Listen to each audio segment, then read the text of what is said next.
Antariyascha bahirvidutatimiram Jyotirmayam Shashvatam Tanam Prapya Virajate Vinamatam Ajnanamunmulayan Pashyan Vishwamapidamullasatiyo Vishwasya Pare Paraha Tasmai Sri Ramanaya Lokagurave Lokasya Hantre Namaha Karturajñaya Prapyate Phalam Karma Kim Param Karma Tajjadam Kritimahodadau Patanakaranam Palamashashvatam Gati Nirodhagam Ishwararpitam Nichaya Kritam Chittashodhakam Mukti Sadhakam.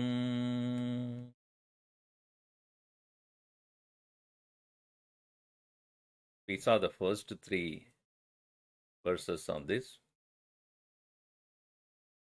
These three verses are to explain the essence of Karma Yoga. First to start with, he said, action by itself is inert.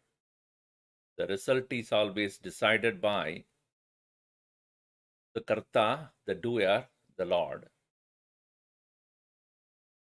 And that very result of action, which is to be treated as a prasad, a grace from the Lord. Instead, if someone thinks that it is because of one's own action and get attached to the result, then that will become an impediment to his further progress towards spiritual freedom.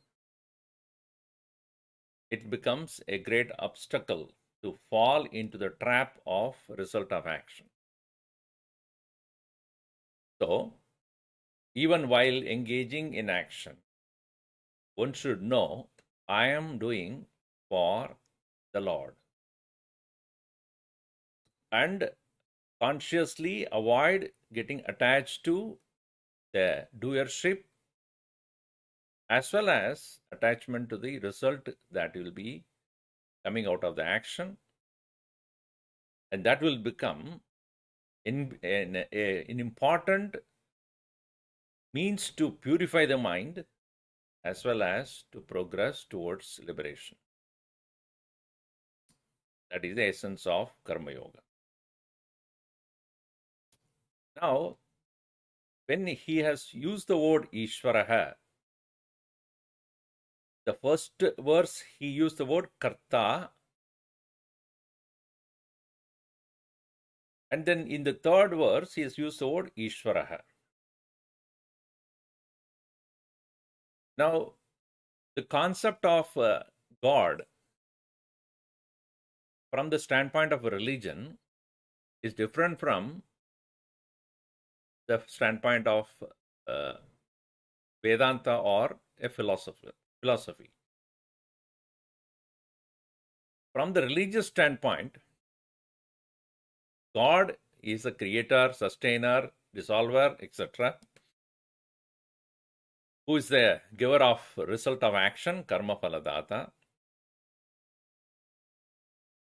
and also decides the journey of the jiva, where and what kind of a birth a jiva should have. Not only that, he is the force behind the entire creation. And therefore, there are a lot of rituals in every religion, a lot of rituals, a lot of celebrations, a lot of prayers, any other things associated with that. From the standpoint of philosophy, God is not an entity. It is a presence, and it is present in all equally, and not having an external presence and a place called heaven from where he rules. And all those religion created concepts are not there in philosophy.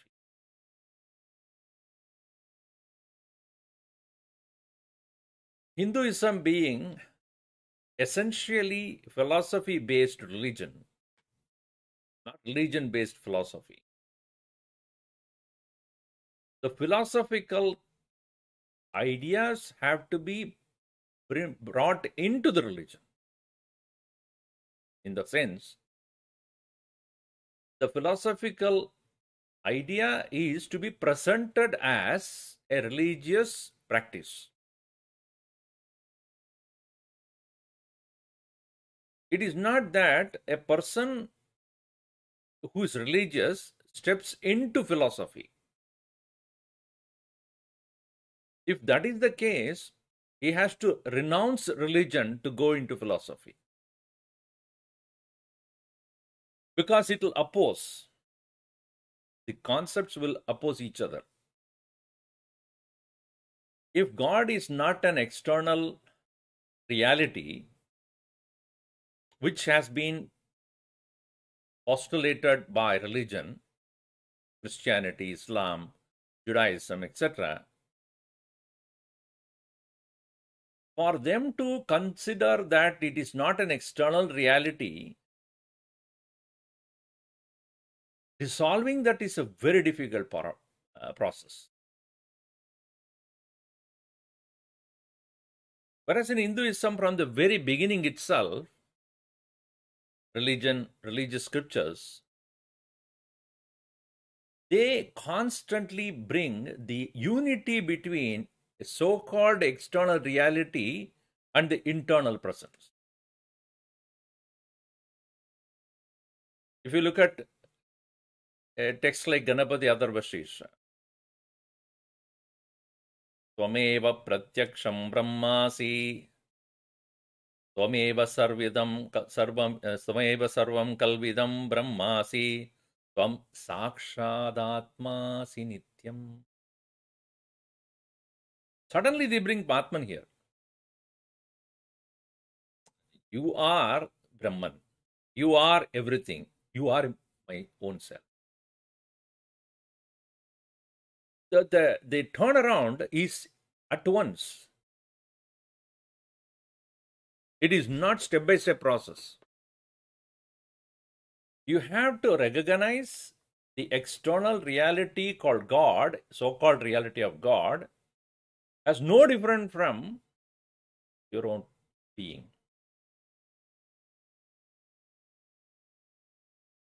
And so, even in the religious rituals, If you carefully notice the mantras that they chant or the gestures that they do, invocation of God is not from somewhere from the side, from heaven or anywhere else, heart to the form.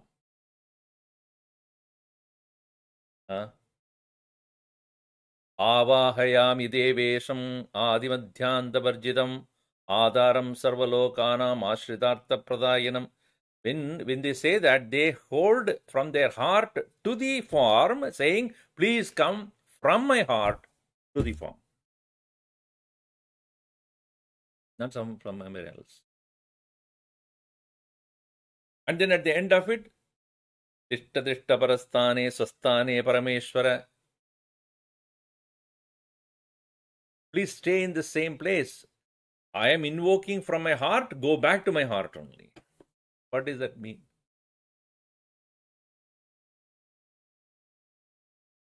So religion and philosophy hand in hand when they move, when you are mature enough, you understand what actually religion means. On the other hand, if you think that religion and philosophy are opposing each other in their concepts, then the problem is most people cannot leave what they are used to. And they have to necessarily forsake all the religious rituals and then step into philosophy. So here you will find, next verse, suddenly the shift takes place. The shift is from karma, you will move to bhakti. And in his Bhagavan Ramana Maharshi's his own words, he would say, without the understanding, without having love or devotion for the Lord,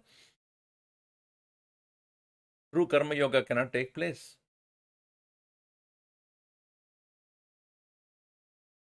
Because karma will remain as an individual's act, unconnected to God.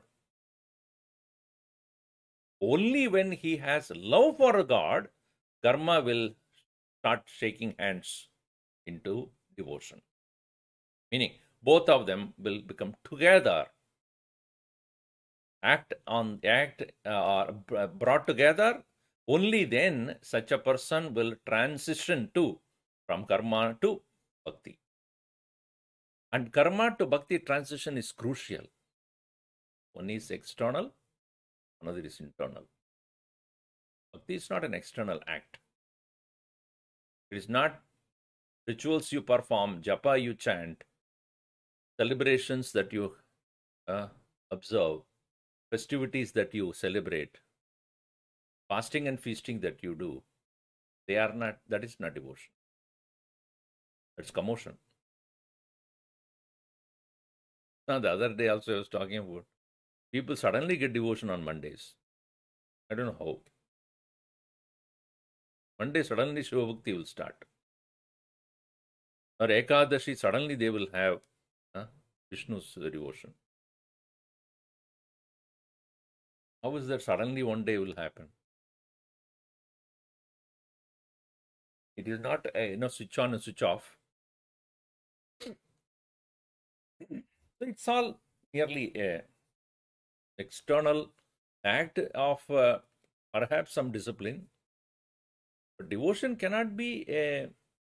Can you say that I start loving my wife when I reach home? Meaning loving in the sense, not an act of love, but the emotion of love. Emotion of love cannot be said, okay, when I reach home, I suddenly get in love with my wife. Then when I step out, I have no more love. It's not placed on, depend on a place or a time. So, similarly, devotion to God cannot be, when I reach temple, I get devotion. Outside, I don't have. Or Monday, I get it. Or Shivaratri time, I suddenly get it. I don't know where it comes from. It comes.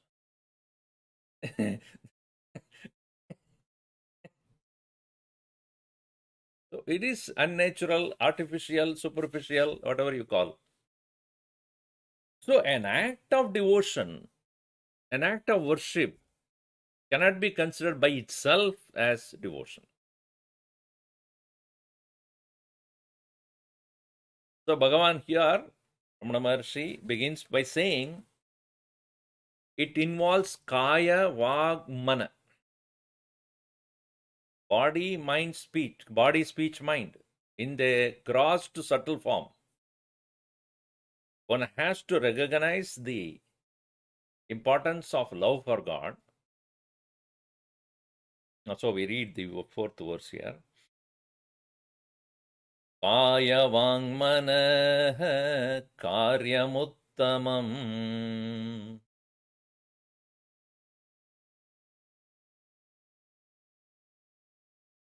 Pujanam japas chintanam kramat.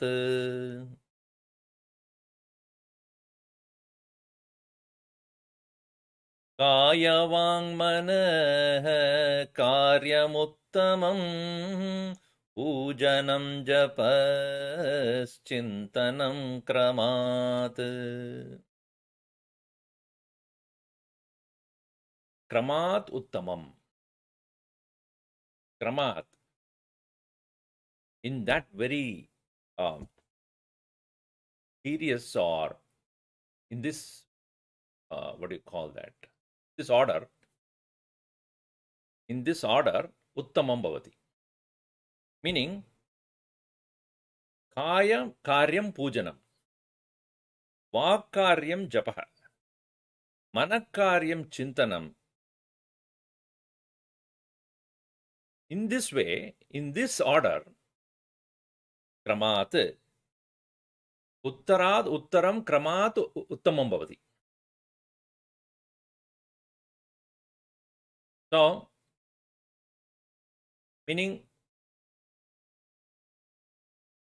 pujanam is first taken. Pujanat uttamam japaha. Japat uttamam chintanam. Than puja, than worship, chanting is higher form. Than even chanting, remembering God, consistent remembrance of the Lord, thinking about God is greater. And I'll tell you why it is so.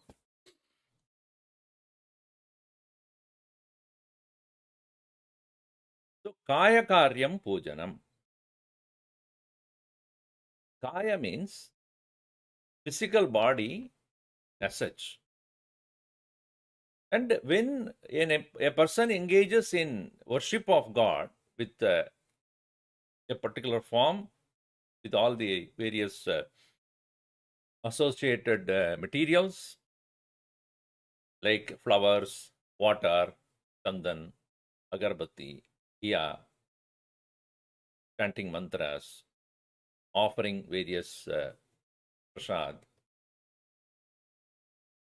So, the entire activity of doing pujanam, puja, both are one and same. Pujanam becomes neuter and puja becomes feminine. So, entire puja, preparation is necessary, preparing the place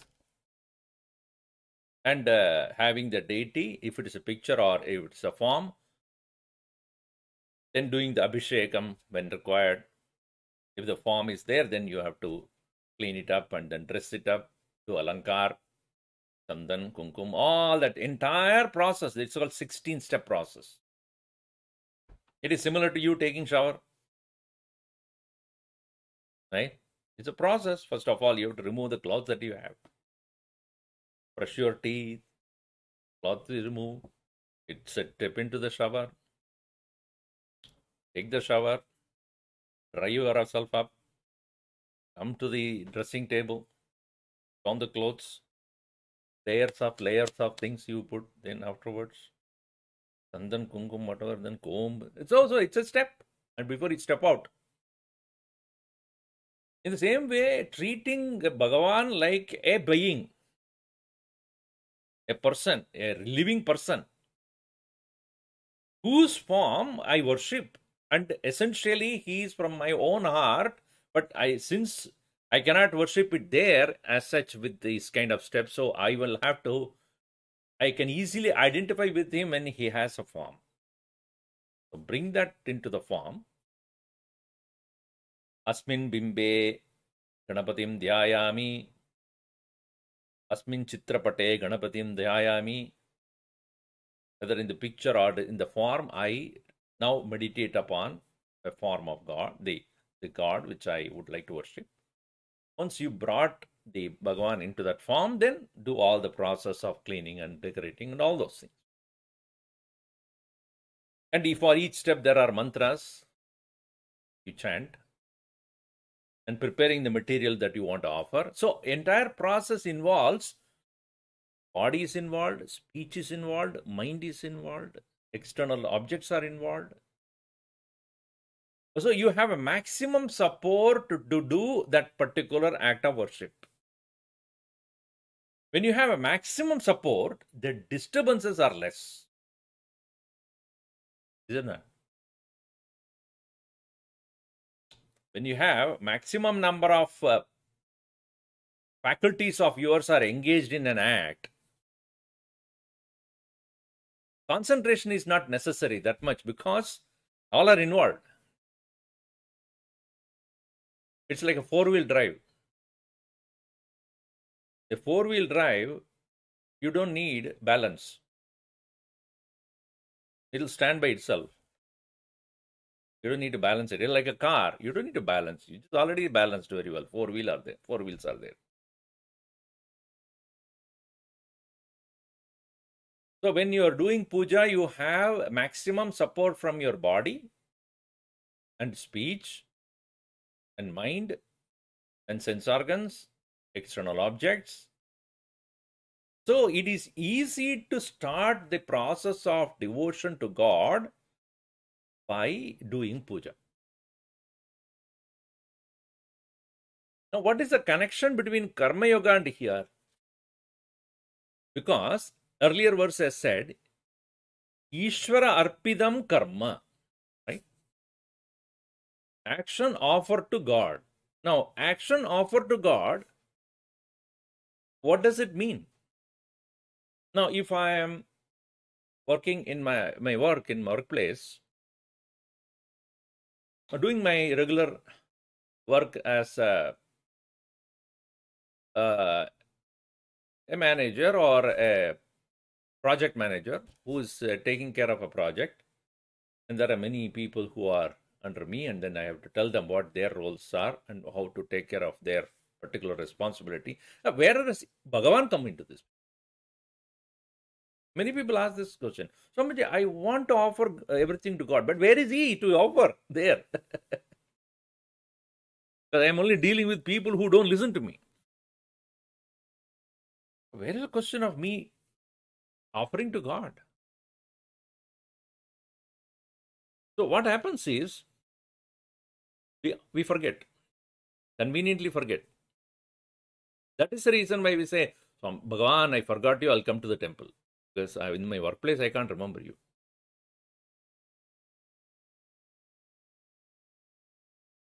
Now, why you don't remember? Because I never thought of Him before itself. See, you cannot say, I forgot God. If you remember only, you forget. If I'm meeting you for the first time in my life, I forgot you. We never met.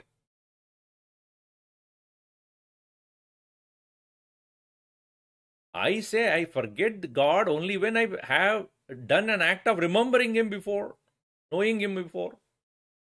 How do you know God? Do you even remember Him at any time? Oh, whenever I have a trouble, I will definitely remember. Venkatakale Venkataramana. Only to blame Him, that's all, nothing. So, if on a daily basis, if you do an act of remembering the Lord, then only you can say, I forgot you in the workplace.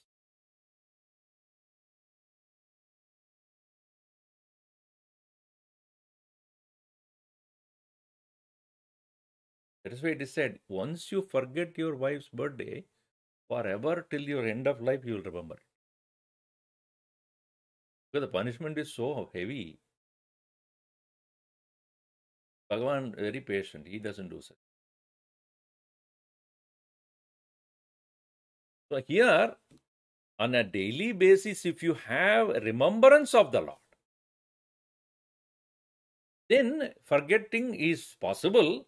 And if you have a daily remembrance of the Lord, not forgetting is also possible. Because of your practice of remembering it every day will help you to retain that for a long time.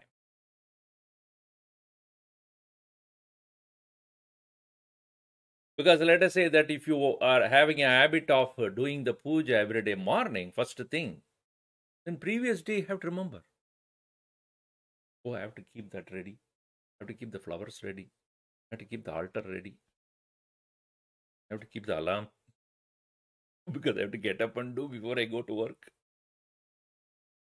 So it's possible previous night or previous evening you'll remember God. So, Ishwararpidam karma, action dedicated to God, will happen only when you remember the Lord, not only while doing the puja, but while engaging in action in other daily activities. There can be a memory of that, what you did in the morning would happen. I'll come to that little later on that point. What will happen when you do in the everyday an act of offering or act of worship. Now, so when Ayakaryam Pujanam, an act of worshiping the Lord, happens through the physical body's engagement in that. All faculties are involved, maximum faculties. And while doing the act of worship, it is a necessary last part of the puja is Yatyat karma karomi tattadagilam shambho tava aradhanam.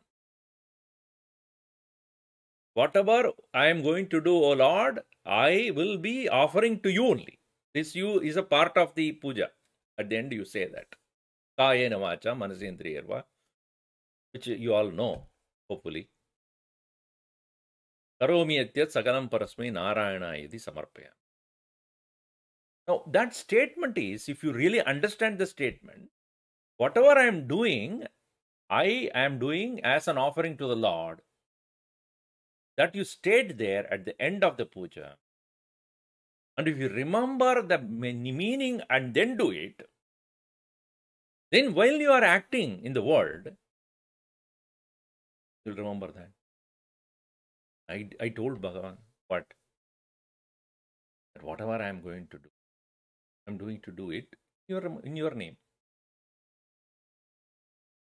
It is like when you're traveling somewhere and before you left home, your young daughter said, Daddy, when you're going to come back, you bring me a teddy bear, please.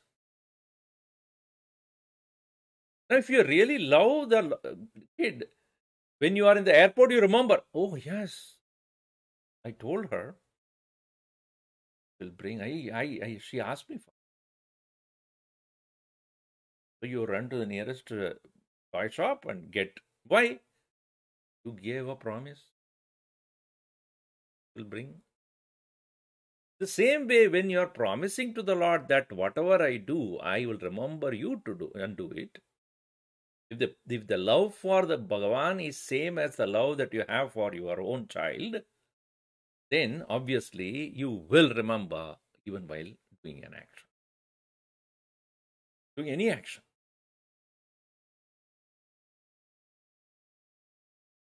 And so when puja is undertaken with an intent to remember him for a long time during the day, even while engaging in other activities unrelated to God, there is a background memory that will keep like operating system, OS. A background memory will be there. RAM. What is called? Random access memory. RAM. Will be there. It's part of you, not ROM or AM. So that will help you in remembering the Lord easily. If you have not done that puja, for example, then remembering the Lord will be hard because you have remembered the Lord only once in a week when you got that sudden bhakti on Shiva on Monday, or once in a month maybe, or once in a year sometimes.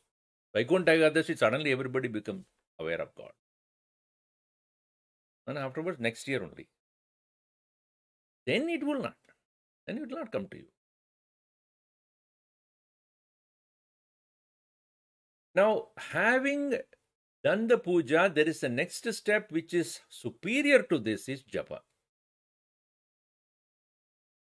That is vakkaryam.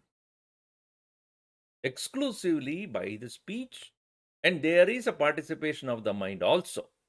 Not just speech, but mind. So, your number of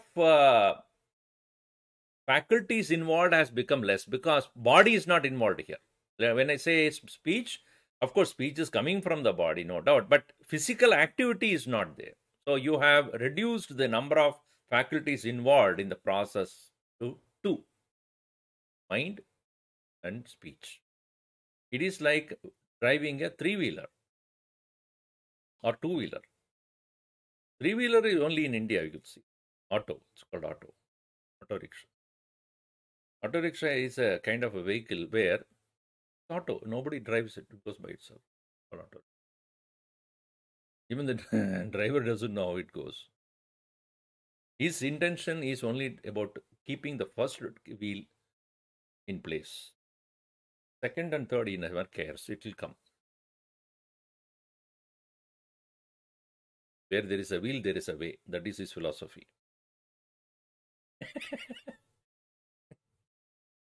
He will be interested only on that wheel. To the other two, that anyway has to come in.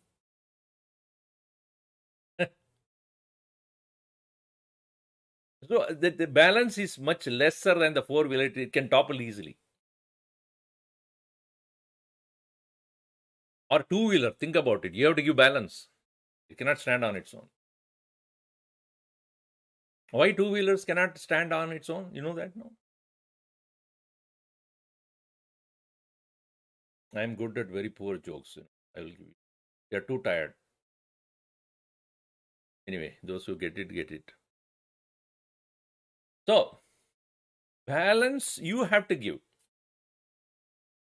Similarly, japa is superior to puja, but at the same time, you need to pay attention. The distraction is very high. Suddenly, I think there's pain in the back. Or some other sound comes somewhere else. In a puja, you're not supposed to get up at all. That's a basic rule. Whatever happens, you just finished your puja before you get up. No phone calls, no getting up in between, nothing. Or a japa, I would say, because there is no commitment. There is nobody you are committed to. Okay, get up and then come back and continue. These distractions are possible. Distractions. Or the mind may go somewhere else. While your beats or the mala will be very seriously, you will be able to chant. But you will be chanting, but getting up and doing something else.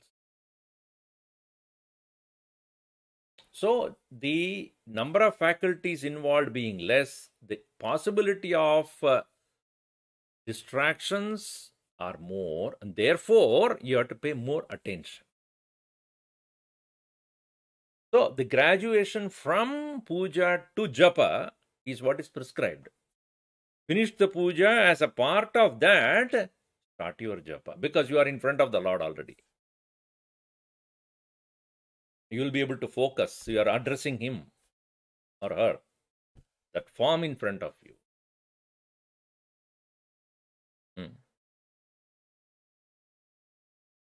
That is vakkaryam japaha. Here, vakkaryam japa, when he said, Mind is also involved here because basically it is a mind to concentrate. You are taking the help of the repetition. And repetition helps you to keep your thoughts in one place. Right? It is not just a name of the Lord you are uttering, but you are not allowing any other thought to come in. See, Ramana Maharshi very beautifully says, Japa is a means to keep all other thoughts away, which will otherwise come and occupy your mind.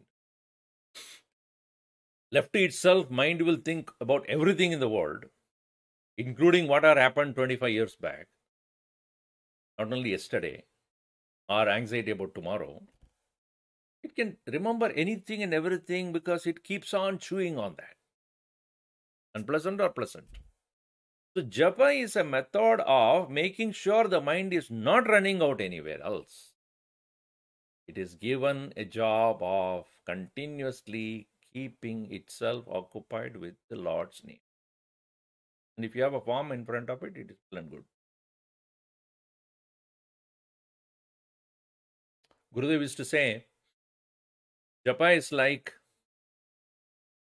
keeping the evil called the mind in place. You heard about this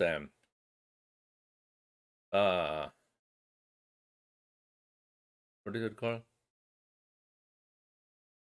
The Aladdin lamp. You know when you rub it and then that fellow comes. What is his name? Whatever be the name. So that ghost or whatever. And that fellow, as soon as come, I am ready. Tell me what you want from me. And you have to tell him something, otherwise he'll eat you. Tell me what you want me to do, otherwise you will be eaten. Okay, you have to keep him engaged. And get me this. Immediately he'll get it. Then, okay, now next. So you will run out of options. Because he will finish it immediately. So what do? You put a lamppost or whatever. And say, from bottom, you go up. When you reach the top, come down. You reach there to go up.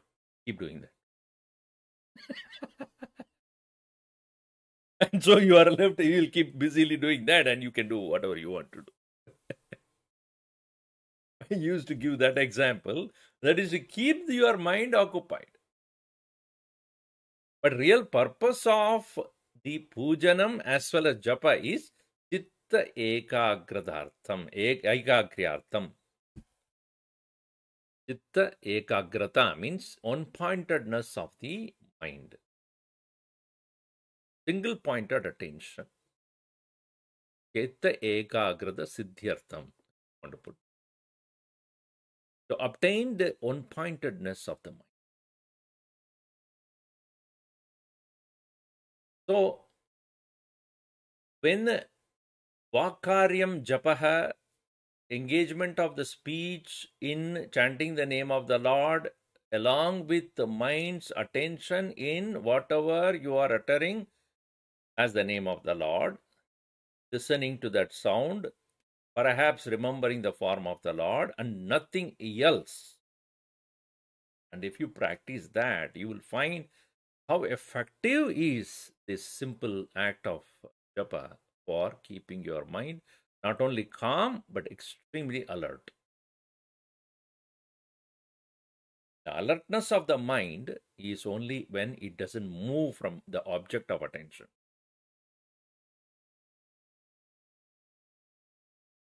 That is obtained in the practice of japa. One should not take it very lightly. It is really very effective.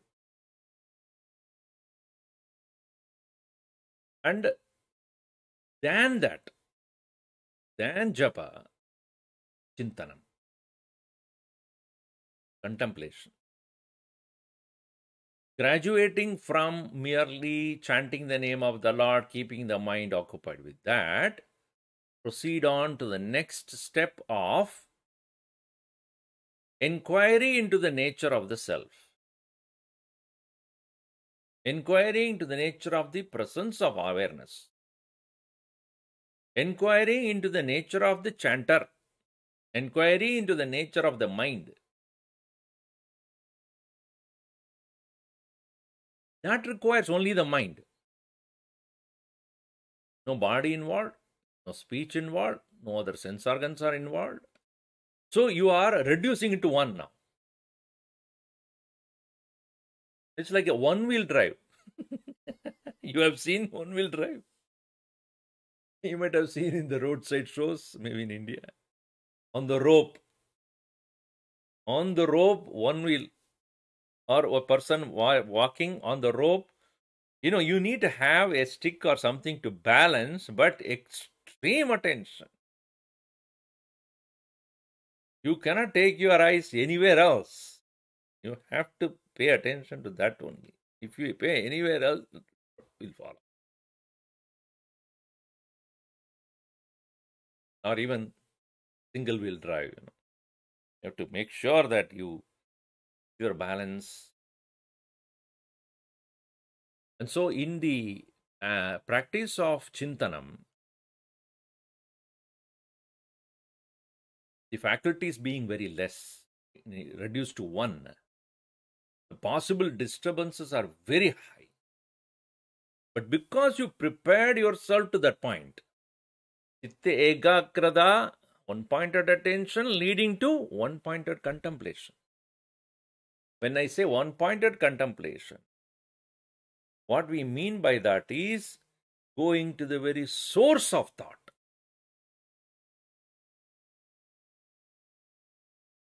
Not going with the thoughts. Going with the thoughts, that's what we do. Going to the source of thoughts and going to that point of finding out what is, from where the thoughts arise. Vritti Moolam, source of the thought. Kramat, gradually in this way, Uttamam.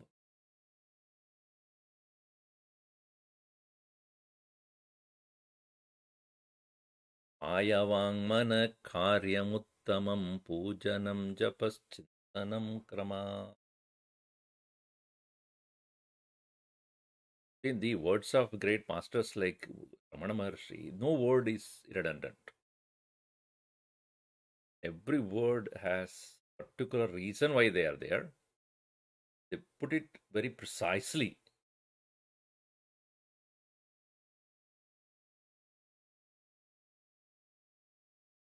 So from the Karma Yoga, act of engaging in action without the anxiety about the result, is applied here as well. Not only while engaging in the work, your anxiety about the result should be minimum. Detachment from the doership and enjoyership. This is to be applied even in the act of puja, japa, and chintan also. While doing puja, you may probably say, I am doing it for that sake, for this sake, etc. But if you are using puja for the sake of on the way to moksha, then demand from the Lord out of the puja should be zero.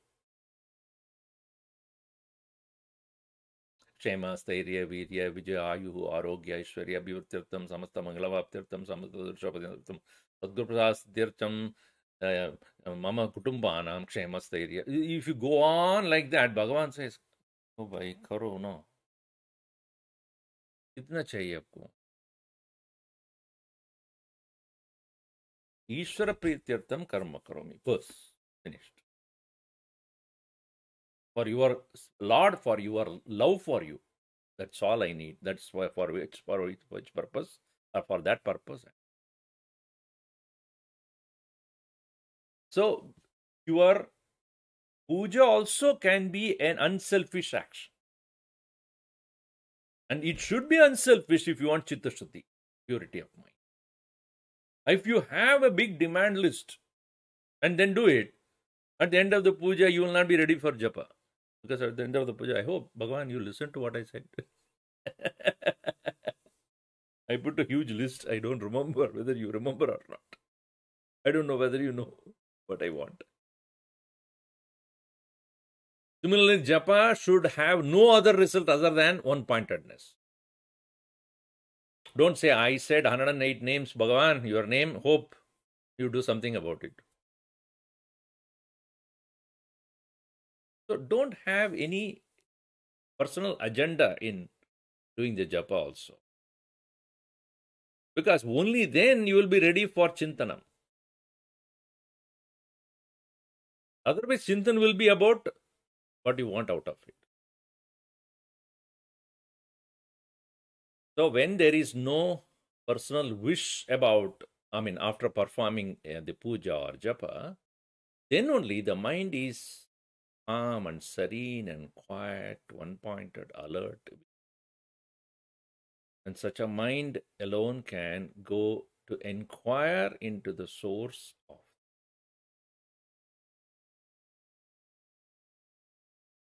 Tanam, Manakaryam. Any questions on this? Okay, we'll come to that later. As we proceed towards the end, we can look at the question. So, sometime back, I wrote this 9 achievements through this process. Deha Shuddhi, Asana Siddhi, Prana Shuddhi, Atma Shuddhi, Ekagrada Chintanam, Bhagavad Bhakti, Karya Siddhi, Atma Tripti, Shanti Prapti. These are the outcome of this act of puja, japa, and chintan. It is given in our religious practices that body must be cleansed before you sit in front of the Lord for puja. Therefore, Deha Shuddhi. Body has to be clean. Then, once you sit down to do puja, there is the discipline of not getting up. Keep everything at a hand's reach, and you are not supposed to get up from that very place. That is called Asana Siddhi. Asana Siddhi or steadfastness at the seat will help you in meditation later on. Because to sit in meditation for given 30 minutes or 40 minutes cannot be possible if you have never practiced that. You try for 10 minutes, you will become restless. Whereas in a person who has been practicing puja for the very simple discipline in puja is that you won't get up. And they will give a religious perception is that getting up from the seat is like an insult to the Lord. They give that kind of a reason or a kind of caution. It is like you are talking to someone, suddenly you get up and walk away. Is it not that without saying excuse me or something, suddenly get up and walk away? What do you mean? What happened to you? So Bhagavan is sitting in front of you, said, I'm going. So asana siddhi, steadfastness, steadiness in the seat. Prana shuddhi, because as a part of the puja, you do pranayam also. Om Keshavaya Swaha, Smarana Swaha, Madhavaya Swaha. Then you do. So pranayamaha, you do that just to make sure that you are cleaning up your internal theological system. So prana shuddhi. Then, because you are invoking the Lord from your heart to the form, there is Atma Shuddhi. Apavitra Pavitrova Sarvangastobhyama Etsmarets Pundarikaksham Sabahya Pantara Shuchi. So you Bahya Abhyantara Shuchi. Outside, inside purification you engage in. So you do the Atma Shuddhi also, cleaning up of your mind by invoking the Lord and then invoking him into the form. Ekagrata Chintanam, I told you about that, one pointed attention. Then, when you are engaging in such kind of worship of the Lord on a daily basis, there is Bhagavat Bhakti. There is a relationship you are building up with the Lord. Because the person whom you meet every day, obviously, after some time, you will have some kind of familiarity, association. That kind of a familiarity and association you build up towards the Lord.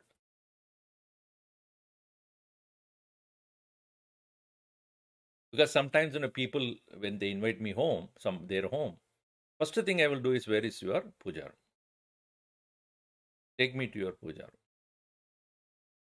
Many of them show me just above the Satsang TV. Sorry, Samsung TV. One small form of that is what I worship. There is no place for him in the home.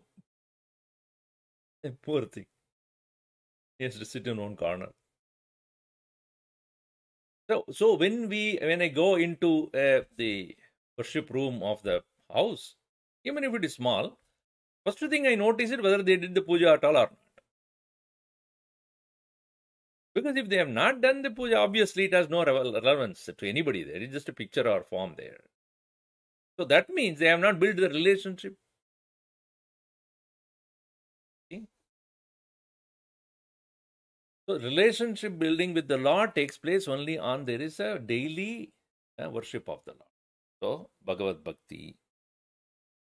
And then, because of that very act of worshipping the Lord on a daily basis, you also invite the Lord to be part of what you do. Therefore, Karya Siddhi. You are making the Bhagavan as a partner to whatever you do. When you have Bhagavan as a partner to whatever you do, you don't do wrong.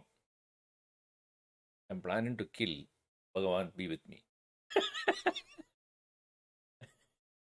Obviously, you will think twice before you say that, you do that.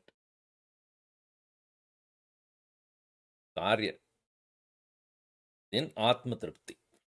So, see, when we have done the puja with the love for the Lord, you realize that my soul has found some amount of peace because of worshipping its own source. Soul is a constant traveler. In this very birth, I am this so and so, but it has traveled so much. It will travel further also. But remembrance of its original, where I'm coming from. So there is a kind of a fulfillment, gratitude, when it is in the presence of the Lord. It is like you traveling all over, and finally you are going to your own mother's home, your parents' home. You feel that I am back to my source, feeling at rest. Because there is no demand for you to do this or that. Your parents know because they know from your birth onwards. You feel that somebody whom I know very well is there with me. So the soul also feels restful at the altar of the Lord. It's called Atma Tripti. And because of which, Shanti Prapti, there is peace.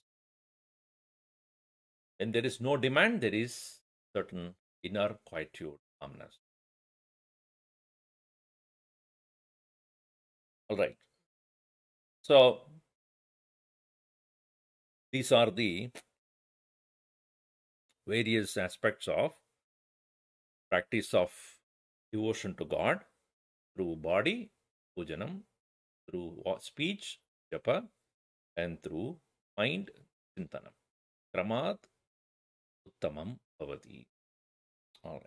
So, having said this, Bhagavan Ramana Maharshi doesn't say that you just have to sit in the altar and do nothing else. No. Come out. Engage in the world. That is also act of worship only.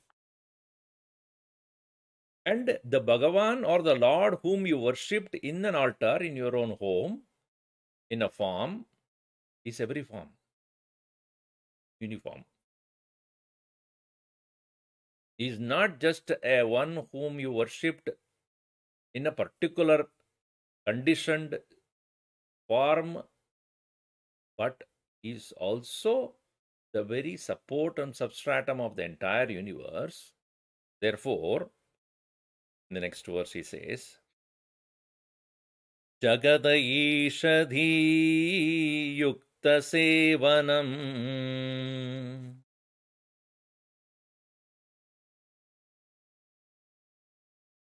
Ashtamurti Deva Pujanam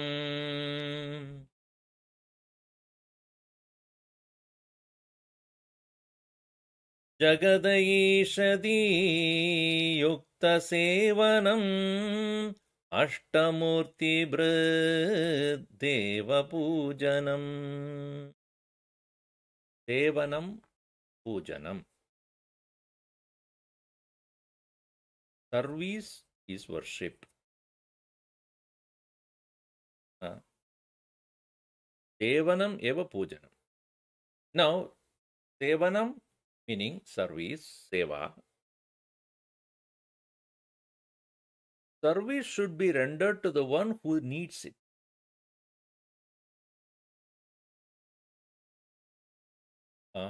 Any help does not become seva. Service, when you say, it is something which the other person needs it, and therefore you do it. You cannot say, I have to do seva, whether you like it or not. I don't care. I have to do it. It is not seva then. It is like pouring water into the ocean. Now, what use is that? Rain in the ocean has no meaning. Rain in a parched land has a meaning because it needs it. In the same way, your act should be of help to someone who needs it. Bhagavan doesn't need it really. He is full. Bhagavan doesn't need it. Bhagavat seva. Nahi chahiye bhai.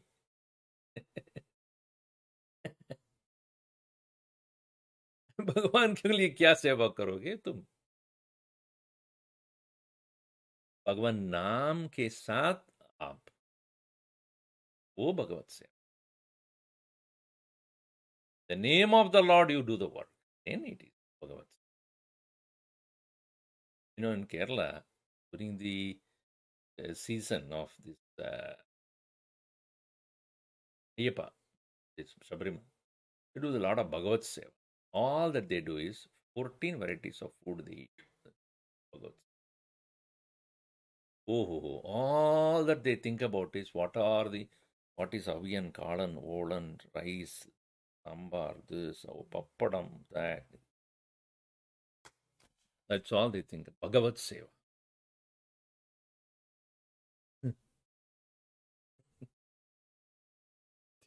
Thinking about food and food and food. Oh, food. So here, Sevanam Pujanam.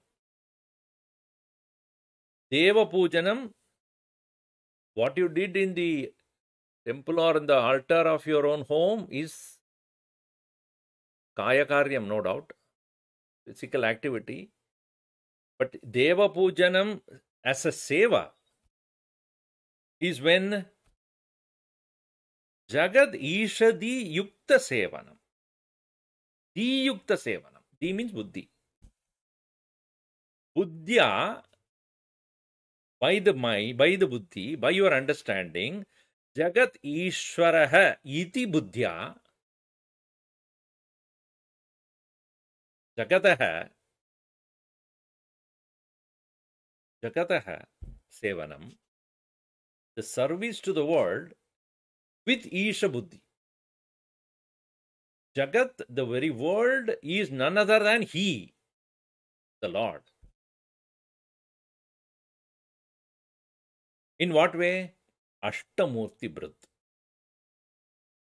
Ashtamurti, 8 form, endowed with 8 form, 8 forms of the Lord, who is the world itself, in that way understanding and then doing seva to them. Space, air, fire, water, earth, mind, intellect, ego. भूमिरापो नलो वायुः कम्मनो बुद्धिरेव च अहंकार इति यम्मे भिन्ना prakriti ashtad.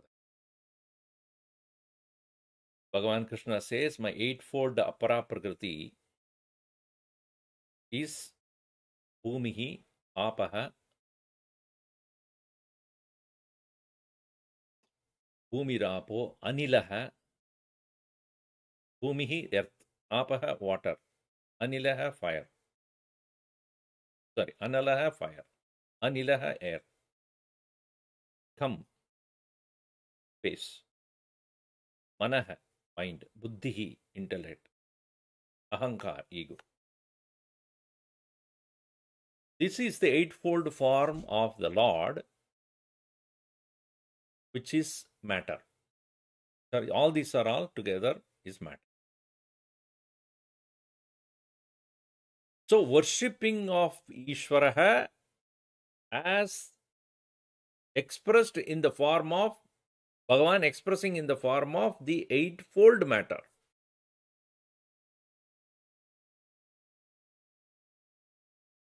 We'll see more about that, what that means.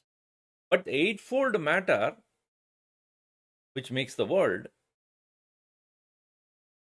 doing our seva to that is itself is a puja.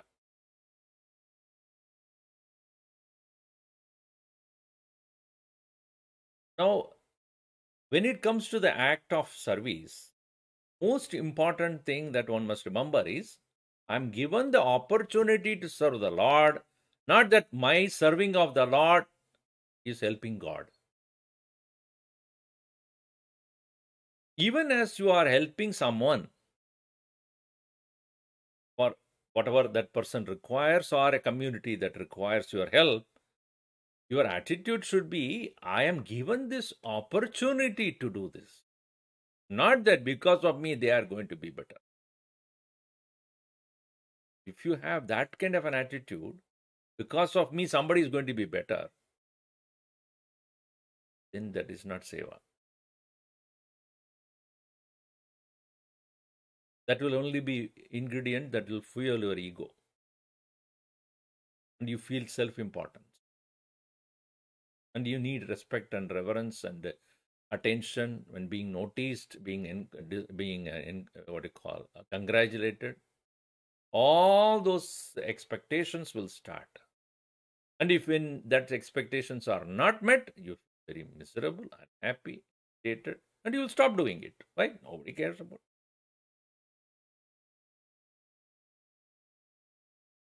So one should be very conscious, and doing seva should not lead to self-importance. Insistency of being noticed, recognized, is to be avoided.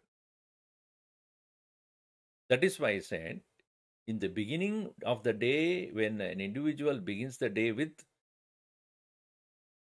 serving the Lord at the altar, extend the same attitude to the world. The altar is changed, but attitude. God whom I worshipped in a form, now in the form. But my act of worship will continue. So if you do not begin the day with that simple act of worship, it will be hard for you to extend it to the world. Like you are having a particular work done in your home computer and you upload it into Google document. Then come to workplace and then open it up there. Now the place has changed, but the work is the same. Or from workplace, you come home, you open the same document and start working on it because you place has changed. The same, right? Same way. Matter might have changed. Attitude. Any questions you have? Let me finish and then we'll go into the questions. Om Sarve Bhavantu Sukhinah. Sarve Santu Niramayaha. Sarve Bhadrani Pashyantu. Akaschid Dukkha Bhat Bhaved. Om Shri Hari Om Shri Guru.